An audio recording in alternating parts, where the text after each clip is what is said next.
Жетінші тарау, шешім қабылдау, байлыққа жеткізер жетінші қадам. 25 мыңнан астам адамға талдау жасағанда шешім қабылдай алмау адамның табысқа жетпеуінің 30 себебінің басында тұратынын көрсетті. Бұл теория емес, факт. Шешім қабылдауға қайшы әрекет бүгінгі істейтін істі ертеңге қалдыру. Әр адам жеңуі тиіс негізгі дұшпанның бірі. Жылдам әрі нақты шешім қабылдауға қабілетті екеніңізді тексерудің бір жақсы жолы бар. Осы кітапты оқып біткен соң үйренген принциптеріңізді іске айналдырыңыз. Шешімді нақты әрі тез қабылдауды әдетке айналдырыңыз. Ал бір қабылдаған шешімнен айнуға асықпаңыз. Бірнеше миллион доллар жинаған жүздеген дәулетті тұлғаға талдау жасағанда олардың әрқайсысының дереу шешім қабылдайтын қасиетке ие екенін байқадым. Сол шешімді өзгерту қажет болғанда асықпай, жан-жақты ойланады.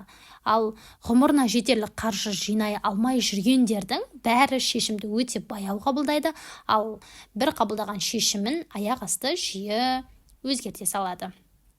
Генри Фордқа тән ерекше қасиет бар еді.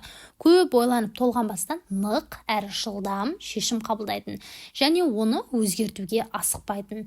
Форд мырзаның осы қасиеті көзге ұрып тұрғаны соншалық, басқалар оны қырсық адам санайтын.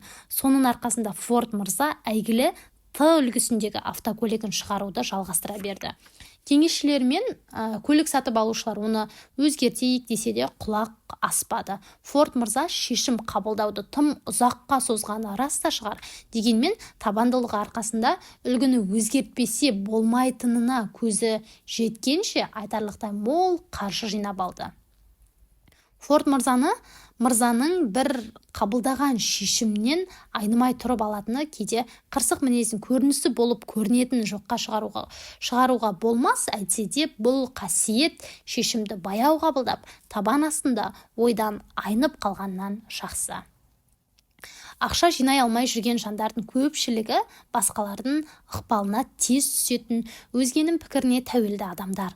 Олар газет-журналдар мен өсекке жақын көршілердің өздері үшін ойлануына ерік беріп қойған. Пікір деген жер бетіндегі ең арзан тауар. Кез келген адам біреуге өз ойын таңып, пікірін тықпалауға әуес.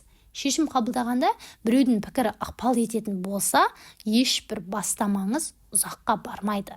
Қалауыңызды ақшаға айналдырам деген арманыңыз арман күйінде қалады. Біреудің пікіріне ұйып, ықпалына тез түсетін адамдардың өз қалауы жоқ болғаны. Осы кітапта баяндалған принциптерді тәжірибе жүзінде орындай бастағанда өз бетіңізбен шешім қабылдап, содан айнымаңыз.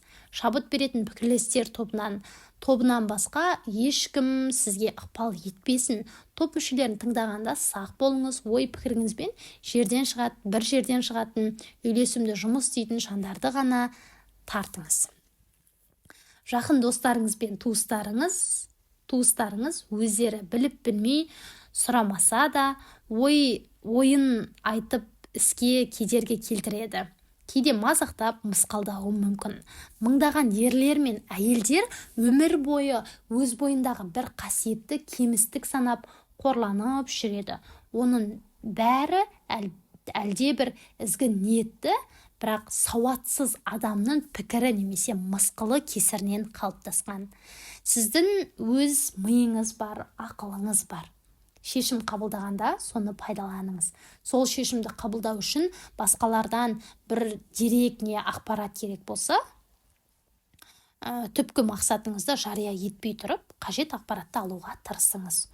Үстірт, жүрдім бардым, білімі бар адамдар әдетте өзін мол білім иесі етіп көрсетуге тырысады. Ондай адамдар көбіне көп сөйлейді, басқаларды тыңдамайды. Көзіңіз бен құлағыңыз ашық, аузыңыз жабық болсын. Дереу шешім қабылдайтын тұлғалар осындай болады. Сөзі көп адамның ісі аз болады. Ешкімді тыңдамай, өзіңіз ғана сөйлесеңіз, пайдалы білім жинау былай тұрсын, сізге қызғанышпен қарайтын адамдарға мақсатыңыз бен жоспарыңызды ашып қоясыз, кейін олар соны пайдаланып кетеді. Шешім қабылдаудағы батылдық деңгейіне қарай шешім құны арта түседі. Өркениет құруға ықпал еткен ұлы шешімдерді қабылдау үшін зор тәуекел, кейде тіпті адамдарды құрбан ету қажет болды. Авраам Линкольн әйгілі құлдарды азат ету туралы үндеуін жариялағанда мыңдаған достары мен саяси қолдаушылары өзінен теріс айналып қарсы шығатынын жақсы білді. Бұл үндеуді жүзеге асыру үшін мыңдаған адам шайқас алаңында опат болатынын да білді. Ол тіпті Линкольннің өз басына қауіп төндірген шешімі болды. Сондықтан жүрек жұтқан батылдық қажет еді. Сократтың ымыраға келмейтінін, сенімін өзгертпейтінін білдіріп, у қосылған сусынды ішкені де батылдық. Сол арқылы ол әлі дүниеге келмеген адамдардың сөйлеу мен ойлау еркіндігі бар екенін көрсетіп, 1000 жылға жететін үлгі көрсетті. Америка азаматтарынан сұрасаңыз, тарихтағы ең ұлы шешім деп 1776 жылы шілденің 4-інде Филадельфия штатында қабылдаған шешімді айтады. Сол кезде Америкаға бостандық талап еткен құжатқа қол қойған 56 адам не тәуелсіздік алатындарын, не бәрі бірдей дарға асылатынын жақсы түсінді. Тәуелсіздік декларациясына ықпал еткен жағдайға талдау жасасаңыз, әлемнің басқа мемлекеттеріне билігін жүргізіп, құрметіне ие болған елдің 56 адамнан құралған пікірлестер тобы құрған шешімнің нәтижесінде қалыптасқанын білесіз. Осы шешім Джордж Вашингтон армиясының жеңіске жетуіне ықпал етіп, шайқасқа шыққан әр сарбаздың жүрегіне от беріп, рухын қайраған сол шешім еді. Сондықтан олар жеңеміз деп сенді. Есіңізде болсын, ақыр сияқты мемлекеттің тәуелсіз болуына көмектескен күш әр жеке тұлғаның бойында бар. Өз тағдырына билік еткісі келген адам сол күшке сену керек. Осы кітапта сипатталатын принциптер мен күшті тануға көмектеседі. Тәуелсіздік декларациясы кем дегенде 6 принципке сүйенген: қалау, шешім, қабылдау, сенім, табанды болу, пікірлестер тобы және жоспарлау. Бұдан шығатын философия: ойыңыз қатты қалауға ұласқанда ол қандай физикалық баламасына айналады. Американың қалыптасу тарихын оқысаңыз, адам ойының тарихты өзгерте алатынына куә боласыз. Бұл әдістің қандай құпиясы бар деп бас қатырып, керемет бір құбылыс болған шығар деп күмәнданбаңыз. Онда ештеңе жоқ. Табиғаттың мәңгі өзгермес заңы ғана бар. Сенім мен батылдығы пісіп жеткен әр адам осы заңды қолдана алады. Оны тіпті тұтас бір ұлтқа бостандық әперуге қолдана аласыз. Сондай-ақ дәулетті жандар қатарына қосылуға да болады. Ол үшін сізден ешкім ақы алмайды. Заңдылықты түсінуге уақыт тауып дұрыс қолдана алсаңыз болды. Тез әрі нақты шешім қабылдайтын жандар не қалайтынын анық біледі және түбінде соған жетеді. Кез келген саланың көшбасшылары жылдам әрі батыл шешім қабылдайды. Сондықтан да олар көшбасшы болып жүр. Сөзі мен ісі нық, батыл қимылдайтын адамдардың алмайтын асуы жоқ. Тез әрі нақты шешім қабылдайтын адамдар қалауына жетпей қоймайды. Шешім қабылдай алмау әдетте жас адамға тән. Бала мектеп бітіріп, ересек өмірге өткенде, колледжі, университет бітіргенде нақты мақсаты болмаса, өзіне сенімі болмай, шешім қабылдау дағдысы қалыптаспай кетеді. Барлық білім беру жүйесінің үлкен кемшілігі оқушыны нақты шешім қабылдауға үйретпейді және ынталандырмайды. Жоғары оқу орнына қабылдарда жастардың нақты мақсатын мәлімдеуді талап етсе, онсыз оқуға алмаса өте пайдалы болар еді. Ал оқуға түскен әр студент шешім қабылдау дағдысы қалыптастыру деген пән оқыса, ол пәннен емтихан тапсыра алмаса, ары қарай оқуға жіберілмесе тіпті жақсы болатын еді. Шешім қабылдай алмау мектептегі білім берудің кемшілігі дедік. Сол олқылықты студент мамандық таңдағанда да кедергі келтіреді. Әлбетте, оқу бітірген жас өзіне ұсынған кез келген жұмысты істей береді. Қазіргі таңда 100 адамның 98-і жұмыс берушіні таңдай алмағандықтан және нақты жоспары болмағандықтан амалсыз сол қызметті атқарып жүр деп айтсам қателеспеймін. Бұлжымас шешім қабылдау батылдықты талап етеді. Кейде тіпті басыңызды бәйгеге тігесіз. Тәуелсіздік декларациясына қол қойған 56 адам сол шешімнің өз бастарына қатер төнуі мүмкін екенін біле тұра тәуекел етті.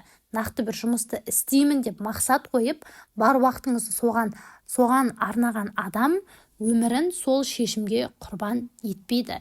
Экономикалық тұрғыда еркін болу үшін тәуекел етеді. Ешкімге қаржылай тәуелді болмау, бай болу, қалаған қызметін атқару күте алмайтын, жоспарлау мен талап ету қолынан келмейтін адамға бұйырмайды. Бай болуды қалаған адам түрмеде жатып бостандықты аңсаған адам сияқты сол іске жан тәнімен берілсе, міндетті түрде мақсатына жетеді.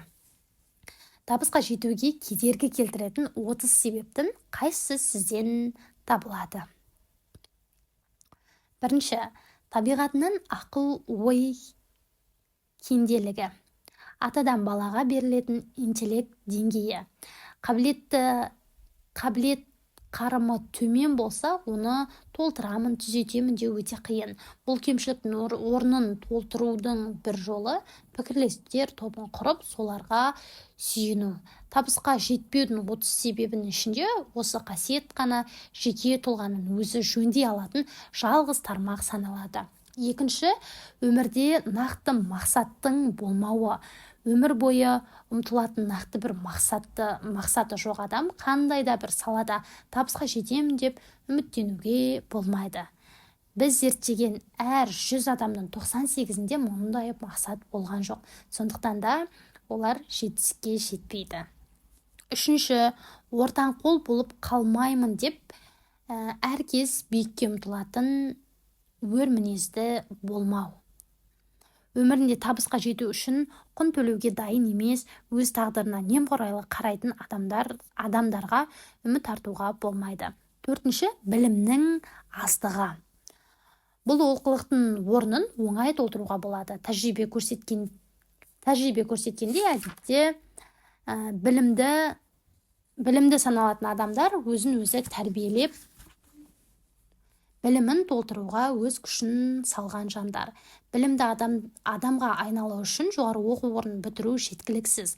Білімді адам қалаған дүниесіне қол жеткізеді, бірақ сол мақсатта басқалардың құқығын бұзып, ар-намысын таптайды. Білімді адам болу дегеніміз барлық нәрсені білу емес, алған білімді тиімді жарата білу. Адамға қанша білім жиғаны үшін емес, сол жиған білімін өмірде қолдана алғаны үшін ақша төлейді. Бесінші, өзін қалай ұстауды білмеу. Өз тәртібін, мінез құлқын әркез бақылап жүретін адам теріс қасиеттен тез арылады. Жағдайға бейімделу үшін алдымен өзіңізді тізгіндеп үйреніңіз. Жалпы өмірдегі ең қиын жұмыс өзіңді басқара алу. Өзін жеңген адамды менмендігі жеңеді. Өзін жеңбеген адамды менмендігі жеңеді. Айна алдында тұрғанда өмірдегі ең жақын досыңызды және ең аяусыз дұшпаныңызды көресіз. Алтыншы, нашар денсаулық. Денсаулығы нашар адам табысқа жетсе де оның ләззатын сезбейді. Денсаулыққа зиян келтіретін көптеген себептерді болжап алдын алуға болады. Әлбетте, олар мыналар: тамақты шектен тыс көп жеу, жағымсыз ойларға берілу, жыныстық қатынасқа қатты берілу немесе оның аздығы, физикалық жаттығудың аз болуы, дұрыс тыныс алмаудың кесірінен өкпеге таза ауа жетпеуі. Жетінші, Балалық шағы өткен ортаның теріс ықпалы. Не ексең, соны орасың дейді халық даналығы. Қылмыс жасауға бейім адамдардың көбі бала кезде нашар адамдардың ортасында өскен. Көрген білгені жаман нәрселер болып, содан аса алмаған. 8. Прокрастинация. Прокрастинация өміріңіз бен қабілетіңізді зая кетірудің басты себебінің бірі. Бүгін істейтін істі ертеңге, сосын арғы күнге қалдырасыз. Күнде бір сылтау ойлап тауып, өзіңізді ақтап аласыз. Солай табысқа жету мүмкіндігі алыстай береді. Көп адам бір істі бастау үшін ыңғайлы сәтті күтіп жүреді. Ол сәт ешқашан тумайды. Күтпеңіз. Іс бастайтын сәт деген уақыт болмайды. Тұрған жеріңізде өзіңіз білетін іс-әрекетіңізді қолданып, іске кірісіп кетіңіз. Алға жылжыған сайын жол ашылып, мүмкіндіктер туа береді. 9. Табанды болмау. Көбіміз істі құлшынып бастаймыз, бірақ аяғына жеткізбей орта жолда шаршап, шалдығып тоқтаймыз. Сәтсіздік қылаң еткен бетте көп адам жеңілдім деп қолын көтеріп бірден беріле салады. Өкпем өшті-ау деген ой келсе де, өршеленіп алға ұмтыла беріңіз. Сонда бір күні мақсатыңызға жақындап қалғаныңызды байқайсыз. Табанды адам сәтсіздік атаулының бәрін жеңеді. 10. Жағымсыз мінез құлық. Мінезі жаман адамнан басқалар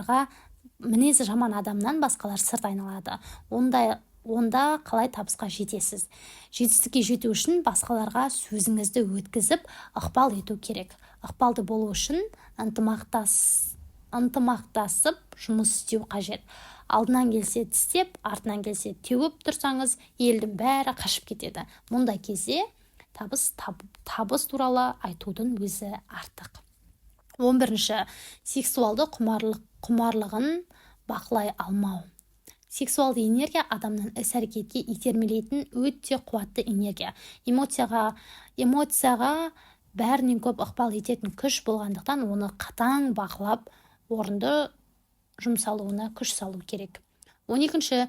Өзіңіз ештеңе бермей, бірдеңе аламын деп дәмелену. Құмар ойынның кесірінен миллиондаған адам тақырға отырып жатыр. Тарихты оқысаңыз, оған көп дәлел таба аласыз. Мысалы, 1929 жылы Уолл-стрит көшесінде миллиондаған адам акциядан пайда табамыз деп жер сипап қалды. 13. Шешім қабылдай алмау. Өмірде бағы жанған жандар шешімді тез қабылдайтын, ал оны өзгертуге асықпайды. Ал жолы болмаған шешім қабылдай алмай, қабылдаса да мың ойланып толғанады. Бірақ сол шешімін табан асты өзгерте салады. Шешім қабылдамау мен прокрастинация егіз ұғым. Біреуі бар жерде, екіншісі де жүреді. Екеуі бірігіп, сізді құрдымға жібермей тұрғанда көзін құртыңыз. 14. Алты негізгі қорқынышты біреу немесе бірнешесінің болуы. Бұл қорқыныштар туралы 14. тарауда айтамыз. Қызметіңізді саудаламай тұрып, осы үрей түрлерін жеңіп алуыңыз керек. 15. Өмірлік жұбыңызды дұрыс таңдамау. Жетістікке жетпеудің ең жиі кездесетін себебі некелескен жұбыңызбен өмір бойы тығыз қарым-қатынаста боласыз. Терең түсінік, үйлесім болса, жетістік сізге серік болады. Жұбын таппаған адам кедейліктен көз ашпай бақытсыз болып, өзін ең бейшара адам сезінуі мүмкін. 16. Шеттен тыс сауықтық. Тәуекелге бел буғысы келмейтін адам әдетте басқалар жасаған таңдаудың құлы болады. Сақтануды білмеу сияқты шектен тыс сақтану да кесірін тигізбей қоймайды. Әр нәрсенің шегі бар. Алтын аралықты тапқан жөн. Өмірде не көп, мүмкіндік көп, ыңғайы келгенде қармап қалыңыз. 17. Бизнес серіктесті дұрыс таңдамау. Бизнесте табысқа жетпеуге себеп болатын фактор. Жеке қызмет көрсету саласында ақылды, табысты, шабыт беретін жұмыс берушіні таңдаңыз. Әдетте біз жиі араласатын адамға еліктейміз. Жұмыс берушіні таңдағанда сол жағына мән беріңіз. 18-ші ырымшыл болу, әр нәрсеге бір илану. Ырымшылдық үрейдің бір түрі және сауатсыздықтың белгісі. Табысқа жететін адам көрінген нәрсені ырымдап, үркіп жүрмейді. 19-шы мамандықты дұрыс таңдамау. Өзіне ұнамайтын іспен айналысқан адам ешқашан сол салада табысқа жетпейді. Қызмет көрсету маркетингінде ең басты қадам жаныңыз сүйетін іспен айналысу, соған өзіңізді арнау. 20-шы күш-жігерді дұрыс бағыттамау. Бәрін істей алатын адам болу қиын. Одан да бір істі жете меңгеріп, соның шебері болыңыз. 21-ші ысырапшыл болу. Қолында барын шашып жүретін адам табысқа жетпейді. Өйткені ол кедейленіп қалам деп қорқады. Табыстың бір бөлігін жинап үйреніңіз. Солай жүйелі үнемдеуді үйреніңіз. Жеке қызметіңізді сатуға келісімшарт жасағанда, банкке жинаған ақшаңыз тұрса, аш қалам деп қорықпай, батыл қимылдаңыз. Жиған қоры жоқ адам берген жұмысқа риза болып, не ұсынса, соны істей береді. 22-ші ынтасыз істеу. Жұмысты ынтасыз істейтін адам басқаларды иландыра алмайды. Ынта мен құлшыныс жұқпалы қасиет. Сондықтан іске беріліп, ынтамен кірісетін адамды кез келген ұжым жақсы көреді. 23-ші басқалардың көз қарасын сыйламау. Кез келген мәселеге бір жақты қарайтын, өз пікірімен шектеліп қалған адам алысқа бармайды. Өзге пікірге жабық адам тұлға ретінде өспейді. Басқалардың пікірін сыйламаудың ең қауіпті түрі діни, нәсілдік және саяси пікір қайшылығы. 24-ші бір нәрсеге шектен тыс салыну. Әсіресе тамақ, алкогольді ішімдіктер мен сексуалды құмарлыққа шектен тыс берілу ешқашан жетістікке жеткізбейді.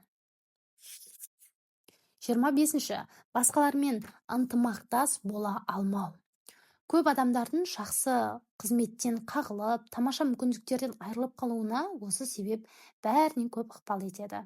Көреген кәсіпкер мен жетекші мұндай адамдарды командасына алмайды.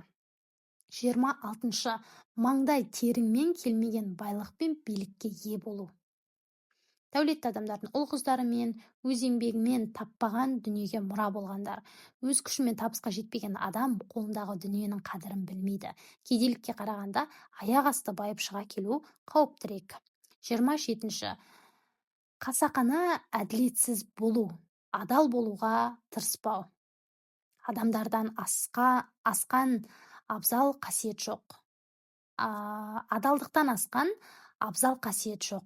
Кейде қолда барын сақтап қалу үшін амалсыз айлаға көшіп, шындықтан жалтаратын сәттер тууы мүмкін. Ал әділетсіздікті өзі таңдаған адам еш ақтау жоқ. Ерте ме, кеш пе, шындық мәлім болады. Сол кезде адам абыройынан тіпті бостандығынан айырылуы мүмкін. 28-ші өзімшілдік пен мақтаншақтық. Адамды орға жығатын теріс қасиет. Табысқа жеткізбей желкеңізді үзеді. 29-шы ойланғанның орнына балашу. Көп адамдар жақсылап ойланып, фактілер жинап, қорытынды шығаруға ерінеді немесе немқұрайлылық танытады. Олар біреудің жорамалына немесе үстірт пікіріне сүйенеді. 30-шы жинаған қордың болмауы.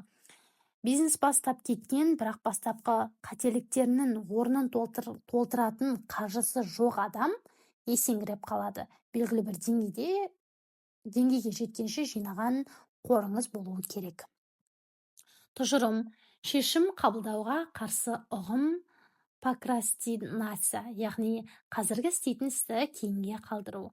Оны жеңбей табысқа жетем деп ойламаңыз. Жүздеген миллионерлердің өміріне талдау жасай келе, адамдардың барлығы шешімді тез қабылдайтын және оны өзгертуге асықпайтынын білдік. Өміріне жететін қаржы жинай алмаған жандардың көбі басқалардың ықпалына тез түскендер. Пікір деген жер бетіндегі ең арзан тауар. кез келген адамның басқаға беретін кеңесі, ақылы дайын тұрады. Пікірлестер тобының кеңесін ғана тыңдаңыз. Басқалардың пікірімен жүрсеңіз, өз қалауыңыз жоқ адам болғаныңыз. Миыңыз бен ақылыңыз бар, шешім қабылдағанда соларға сүйеніңіз. Жылдам шешім қабылдау дағдысы қалыптастырғыңыз келсе, көзіңіз бен құлағыңыз ашық, аузыңыз жабық болсын. Әлбетте, бағалы шешім қабылдау үшін батылдық керек болады. Өркениеттердің қалыптасуына жол ашқан ұлы шешімдерді қабылдау үшін зор тәуекел қажет болады. Кейде тіпті сол үшін адамдар құрбан болады. Қаржылық тұрғыда тәуелсіз болу, мол байлық пен жақсы лауазым күту, жоспарлау және талап етуді білмейтін адамдарға бұйырмайды. Табысқа жетпеудің 30 себебі бар. Өз бойыңызда сол қасиеттердің қайсысы бар екенін анықтаңыз.